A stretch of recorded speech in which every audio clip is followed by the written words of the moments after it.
Special guest with us. She's a former writer and contributor for Mint Press News, as well as the new writer and researcher for The Last American Vagabond. She's here today to talk about her new piece that was released just moments ago. It's called Techno-Tyranny: How the U.S. National Security State is Using Coronavirus to Fulfill an Orwellian Vision. Please welcome Whitney Webb. Hi, Whitney. How are you? Hey, I'm doing well. It's great to be here. Well, I just wanted to show you this. You can see the screen. It says, this is a fresh headline. It says from the LA Times, less than half of LA County residents still have jobs. Wow. Do you hear that stat, Steph? God. Less than half of LA County residents still have jobs. So this is worse than depression. The depression, the unemployment, that's just crazy. This sounds like it's worse than depression. And so I'm glad that you're on the show today, Whitney, because you just wrote this article, and let me just show the tweets that you made, and then we'll get to you so you can walk us through this. You tweeted out, last May, a government organization outlined an extremely Orwellian vision for what the United States must do to win the quote-unquote tech war against China in artificial intelligence. It essentially called to remake the entire American economy and society. Now, thanks to COVID-19, their vision is taking shape. So tell me about that. What is this government agency? How did you find out about this? And how do they want to remake the country? Well, the agency is called the National Security Commission on Artificial Intelligence. It's chaired by Eric Schmidt, the former head of Google's parent company, Really? Alphabet. And Really? Yeah. Okay. And the vice chair is the former Deputy Secretary of Defense. He currently works at Center for a New American Security, which is a think tank that's led by John McCain's former foreign policy advisor and Joe Biden's former national security advisor. So it's a great crowd. Beyond those two guys, it's also full of In-Q-Tel's. The first CEO of In-Q-Tel, which is the CIA's venture capital arm, as well as the current CEO of In-Q-Tel, Microsoft, Amazon, Google, pretty much all of Silicon Valley, Oracle as well.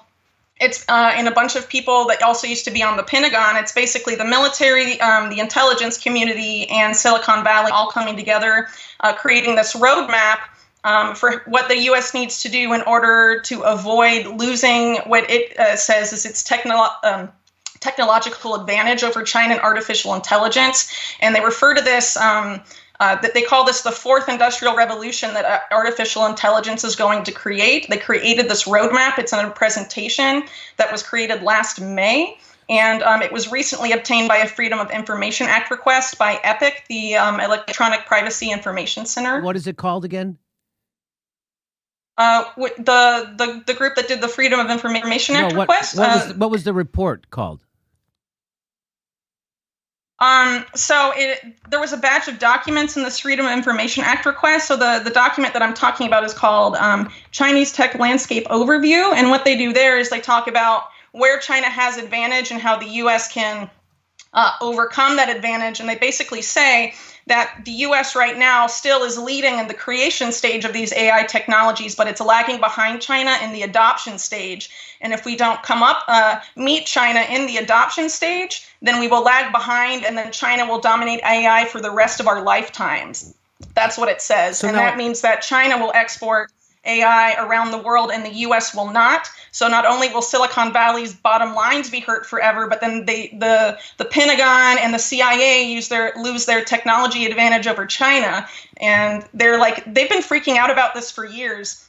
The military and the intelligence community made a joint center to address this issue specifically about China and AI a couple of years ago, and now this committee was created by one of the last NDAAs to address it even further. I mean, they are freaking out that China may overtake us in AI. And anyway, a lot of the stuff they lay out that needs to be done is happening right now, thanks to the current pandemic crisis. And it's very disturbing.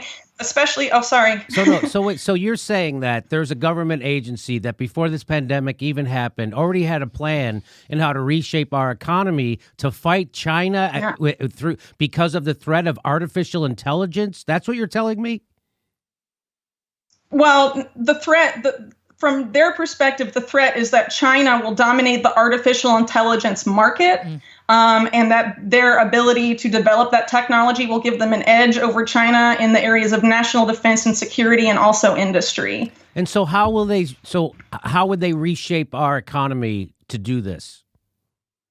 Okay, so what they identify as these obstacles, they say they're structural obstacles in American society and the economy. They say that the reason that the U.S. lags behind China is because of several things. They say that in China, there's a lack of what they call legacy systems that exist in the United States. And those legacy systems, I honestly found really creepy. They include things like individual car ownership, being able to see a doctor in person, like a human doctor in person, and a whole bunch of other things. It's privacy laws, basically, FDA approval. What are they doing with private doctor visits, and what are you saying is happening? Okay, so with private doctor visits, they say that in China, there is not enough doctors for the entire population, and that is causing China to adopt AI medicine platforms faster than the U.S., right? And so they call that, in the U.S., the fact that there's enough human doctors per the population, they call that a legacy system, and they say that has to change. Oh. This is last May. This is what our governmental agency is saying, that we need to change the way we deliver medicine? They're saying that we need to adopt AI for pretty much every sector in the economy, and that medicine and healthcare is one of them. And this was even before any of this stuff with coronavirus happened, where we've seen this explosion in telemedicine and AI medical analysis software and all of this stuff. They were promoting this then, and they were saying that a lot of these changes they were asking for would be unfathomable in the West. This is last May. And remember, this isn't just any government agency. This is the intelligence community, the military, and Silicon Valley, all of whom are fundamentally untrustworthy actors if you look at their history, So it's worth taking all of that into consideration as well. Okay. This is a lot to grasp, for me anyway. Yeah, it's wild. Honestly, I think it's really scandalous because not only, I think one of the main reasons why we're seeing so much of this happen now is that there is a huge amount of overlap on this National Security Commission and Trump's new economic revival task force and a lot of the CEOs advising him. All of the Silicon Valley companies on this National Security Commission are on Trump's economic revival committee. And, the Trump administration also developed this artificial intelligence policy over the past couple of years that talks directly about closing this technology gap with China. And they have an AI plan for the American worker and for American industry that has gotten very little media scrutiny. And, this is the commission that is going to set the recommendations, the official recommendations for how the U.S. government does that. And this is what they're saying. And they aren't saying this in public. This was obtained by a Freedom of Information Act request. So tell me correct me if I'm wrong. This sounds like the United States, I don't know, business leaders or whatever are trying to figure out a way to compete with China. And they're doing it, ironically, in a kind of a centralized economy sort of way, right? Where in China, the government decides what's to be produced and things like that. And so here in the United States, it seems like does it seem like they're trying to do the same thing where like, hey, we need to plan as a country for how we compete with China in AI. We need to plan as a country. We can't just let it up to individual corporations because they'll probably just sell us out to China anyway. Am I close on this? I'm not entirely sure that's the case. I think it's more of basically removing these obstacles, finding some sort of event that allows these structural changes to take place, right? I mean, remember, this is from May 2019, so this is like a roadmap, right? Essentially, of what they lay out for what we have to do to close that gap, right? In terms of what they're doing now, there's a lot of overlap, but I honestly think, this type of, solution to coronavirus that they're promoting here, I don't really think it's about fighting the pandemic. I think it's about control. And I say this because And if you follow my thread up on Twitter there's an article that points to this. A lot of these programs that are being promoted, including mass surveillance, for example, which is one of the things promoted in this document by this commission, in order to increase our capacity to be better at AI or whatever. So basically, with coronavirus, these mass surveillance solutions have been shown to actually hinder coronavirus response. And the first country that implemented these mass surveillance solutions, which was Israel, and Israeli doctors basically asked Shin Bet, which is like Israel's FBI, to stop doing it because it was hindering response. Right. So this is a solution they've had in the planning phase for a year, and now they're implementing it now. And actually, last fall,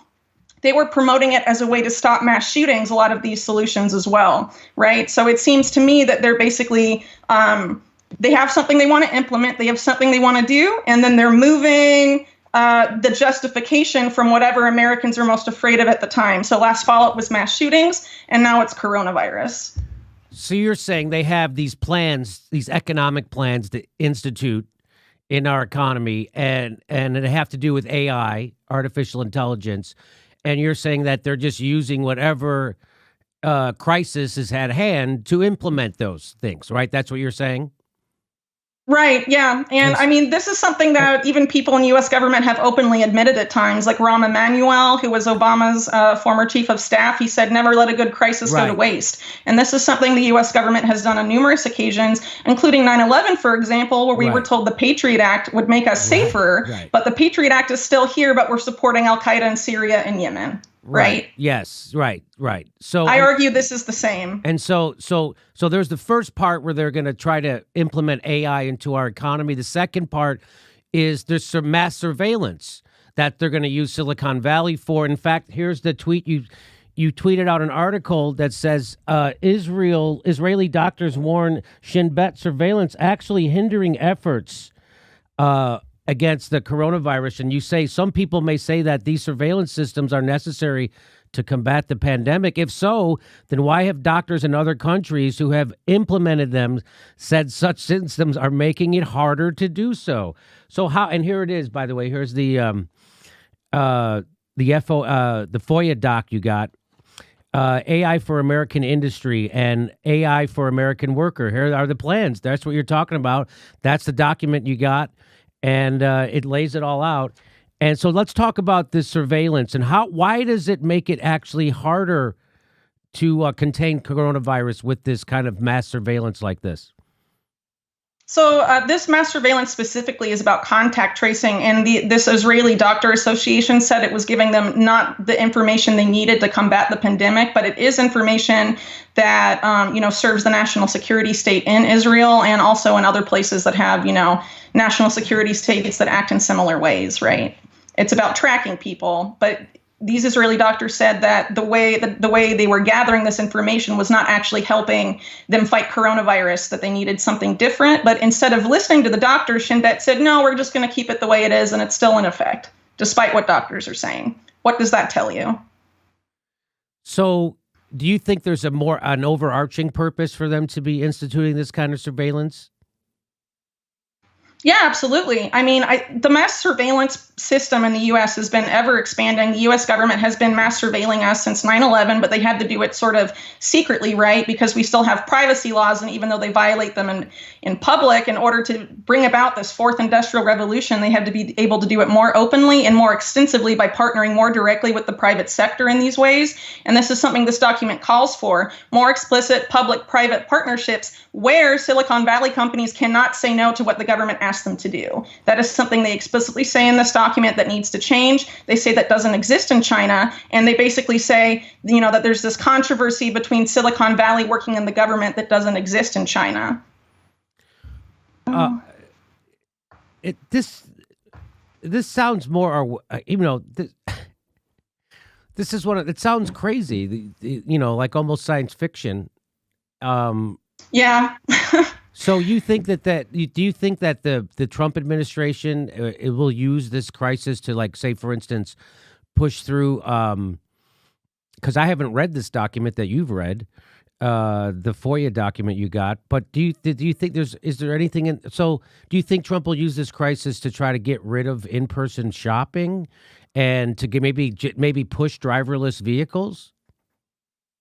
Yeah, I mean, actually, that's already happening because of the coronavirus crisis. There have been DMV approvals of driverless cars by 2 companies in California, and they specifically cited the coronavirus crisis as a means to expedite that. And a lot of these CEOs of these companies say things like humans are biohazards, machines are not. So this is the future. And they say this is a permanent shift, not a fleeting shift. And that long after coronavirus, driverless cars will be here to stay, as an example. It's also true for in-person shopping. They're saying that people will get used to this. And, there's a line in this document about online shopping. It says, one of the things it promotes, because China largely does this, is relying almost exclusively on online shopping. And in the document, it says this is paraphrasing, but basically it says when shopping online is the only way to get what you want, consumers go online, right? So now, I mean, that's the case. And now they're having all of this stuff being adopted that they talked about then. Do they say anything? It's very convenient for them. Do they say anything in the document about internet access? Not specifically, no. Because you would think that they would want to make sure everybody has internet access so they could buy stuff, right? Including poor people, because poor people buy stuff. Yeah. It doesn't say that, but it does talk about eliminating cash, eliminating credit and debit cards, going to smartphone, mobile payments as an example. And we've sort of seen with this crisis too, like people saying we can't use cash because it might carry the virus. And some other things like that. So really, I mean, there's a lot of things this document goes over. It goes over a ton of sectors of the U.S. economy, but pretty much all of the structural obstacles they talk about are being, magically disappearing thanks to coronavirus. What would you say the biggest, what would you say regular people would be most shocked at to read in this document?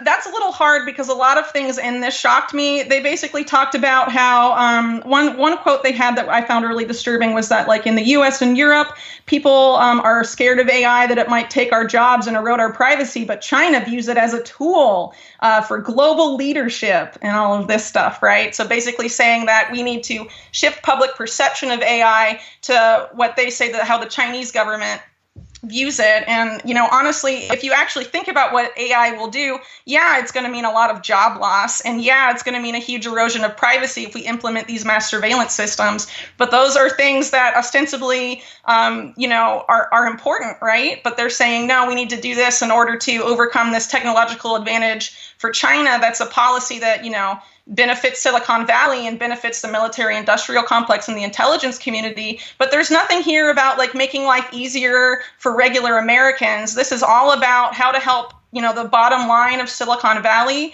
and how to maintain, the national security edge in technology over China, right? And I honestly think it's, I really encourage everyone to read the document for yourself. Like, don't just take my word for it. Go and look through this stuff. I mean, you will be really surprised by the stuff that they label legacy systems. FDA approval, they say, is a legacy system, as an example. I mean, it's just really odd that they would, say the stuff behind closed doors and in this presentation that they, had. But not be as public about this as they, right. I just think it's really disturbing, honestly. So, let me ask you this. Do you think that biometric tech could help create some kind of digital tag for people to return back to normal life after this?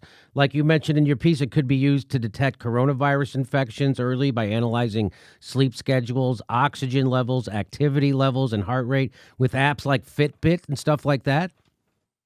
Yeah, well, that's what some Unity researchers at Duke are doing right now. But this is also something talked about in this document, the adoption of biometric identification and the mass use of facial recognition is a huge part of what they talk about in this document from last year, that it needs to be adopted on a huge scale. But again, they cite privacy laws, but they say things like streets carpeted and cameras is really good infrastructure.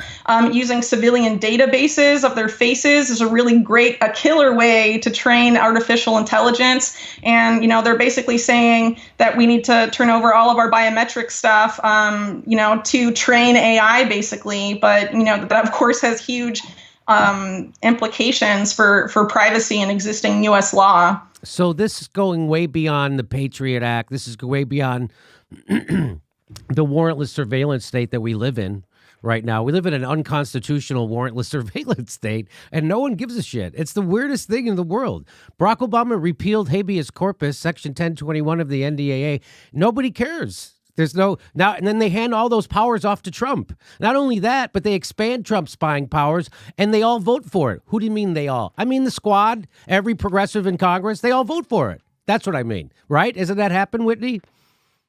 Yeah, absolutely. Okay. Absolutely. It's just really unfortunate. But also let's take into consideration, too, what's happened since then. This coronavirus relief bill, right? This was $4 trillion, right, that went to Wall Street and to bail out all of these big companies that are going to take huge market shares of American business, smaller and middle-sized American businesses. I mean, how is that not like a way to remake the economy by making sure all the bailout money goes to people on the top so that these giant corporations can basically do whatever they want and have control over the economy? And if you look at Trump's new task force, which he calls the Great American Economic Revival Industry Groups, it's full of these hedge fund managers like Paul Singer, the world's most notorious vulture capitalist, Sheldon Adelson, Trump's biggest political donor. It has members of this same National Security Commission on Artificial Intelligence on it, like Safra Catz, who's the CEO of Oracle. And I mean, what do you think these people are going to do? Do you think they're going to help out regular Americans or help out their business, which are already massive? I mean, these Jeff Bezos is on this task force, and he's always talked about Amazon implementing AI and replacing warehouse workers with AI, with robots and all of this stuff. I mean, what do you think he's going to do during this crisis? You think he's going to rehire people? Like I show in my report, these people are calling humans biohazards. We have to move to machines so we don't get sick, right? To me, that seems like they're taking a huge advantage here in this crisis by trying to play off of the fear and panic about what's going on and trying to get us to basically give up the way of, our way of life, basically, and let them implement all this AI stuff so they can beat China in the what they call the technology wars. I mean, that's essentially what they're trying to do, in my opinion. What do you I know there's an economic war happening with China, right? And China seems to have a better plan than we do because, again, they have a centralized planning committee. We have a bunch of rapacious oligarchs and vulture capitalists who would sell out an American job in a heartbeat. In fact, they get tax breaks to do it. That's how corrupt our system is. And, it's like Jack Ma said in China, everybody's angry at China for the outsourcing of jobs. He says, but this isn't our system. This is the system American capitalists came up with. You're the ones who instituted this to ship all your jobs to China and have us make everything. We didn't do that. You did that. And so now, so this idea of we're going to win, do you have any insight into the effectiveness of any of this? And will we be able to win an AI war with China? And how important is it for workers? Well, they think we'll be able to win if we remove what they refer to these structural obstacles, which are these legacy systems that government spends more money on AI and removes existing regulations on privacy laws and other things that will allow us to leapfrog China and stop lagging behind them in the adoption phase. And they basically want us to adopt AI-driven technologies in every sector across the board. But let's keep in mind, too, so the system that you just referenced where, all these American corporations outsource jobs to China. They did that because the labor pool over there, they didn't have to pay as much. But how much do you have to pay a robot? How much do you have to pay artificial intelligence, right? So, I mean, let's keep that in mind when we're looking at this new task force that has all these, people like Paul Singer and people like Sheldon Adelson and all of these, Jeff Bezos, the richest man in the world. I mean, what do you think he's going to do? Care about the little guy and be like, no, you know what? Our bottom line doesn't matter as much as employing the workers we had before the coronavirus crisis. They're going to say, well, you know what? You were in lockdown and we were fine because we implemented robots and we don't need you. So this task force, does it have a name? Do you know of? Yeah, it's called the Great American Economic Revival Industry Groups. And there's a group for each sector of American society. And they say that the health and wealth of America is the primary goal, and these groups will produce a more independent, self-sufficient, and resilient nation. That's from the White House press release. So who appointed people to this task force? Do you know? It was the White House. So they put Jeff Bezos, Trump's number one nemesis, on a task force for the economy? Right. So nemesis, I would argue, is more of a public thing. These oligarchs, they're all in the same club. You know, there's the people at the very top, and then there's the people at the bottom. They may have their public disagreements, but at the end of the day, most billionaires in America want to hold onto their power, and they don't want to share it with the rest of American society. And they have known about this for a long time and have thought about, how do we keep people from rising up and demanding like more rights and demanding that a lot of these policies that are harming, you know, the ability of people to hold on to jobs? How do we prevent those people, you know, from, you know, taking away some of our money, right? And the political system, you know, the DNC did everything they could to keep down Bernie and all this stuff. But at some point, people are just going to stop buying into the two-party paradigm, and they're going to say, screw this, you know, we want change. And they've known that's been coming for a long time. And to think they didn't have some sort of plan about how to do that, I don't know. I think it would be naive to assume they don't plan about this stuff, you know, when they meet with each other. Okay, well, Whitney, is there anything else you want to add that I didn't ask you? I just do want to point out that, and I said this earlier, but it's worth repeating. After 9/11, Americans gave up a lot of their rights because they were told that certain things had to be given up in order to be safe and more secure. Now we're being told that we have to give up and totally change our way of life in a lot of ways to be safe from, you know, the coronavirus. But you know, a lot of these changes they're saying now will remain permanent and will never go away. And I think there are a lot of concerns there that people should think really critically about, especially the mass surveillance aspect. It's just very, a lot of these things, these policies that are being pushed out are very concerning. And let's remember, too, that they are calling for the Department of Justice recently asked for the ability to indefinitely detain Americans, like in a more overt way, even though, as you mentioned, that was authorized by a past NDAA. William Barr is asking for the right to go out and do that. He says it's for fighting coronavirus. But last year, he tried to do the same under a pre-crime program that he said was going to be used to thwart mass shootings. And now it's about coronavirus, right? So people need to be very wary of what the government's doing right now, I think, because I think in a big way they're trying to take advantage of this crisis and screw over people, regular Americans. And it really needs to stop, I think. Wow. I didn't know that about William Barr last year tried to, and he used it to stop mass shootings. We have to arrest people for pre-crimes. Is that what you're saying? Yeah. It was called the Disruption and Early Engagement Program, or DEEP. Almost no one reported on it except for the Huffington Post, which said, yay, Bill Barr is going to stop mass shootings. But basically, it was this huge, it's a really disturbing system about arresting people who they think are mobilizing towards violence based on their social media history and their private data on their smartphone.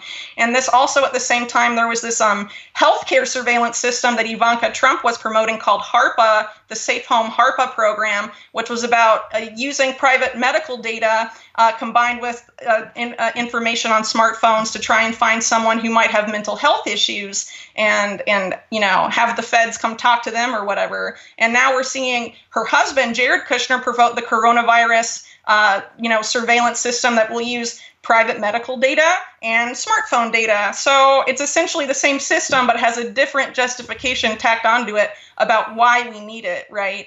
I just think it's unfortunate that they're trying to play off of this crisis and to implement, you know, these types of policies that they want for what appears to be ulterior motives.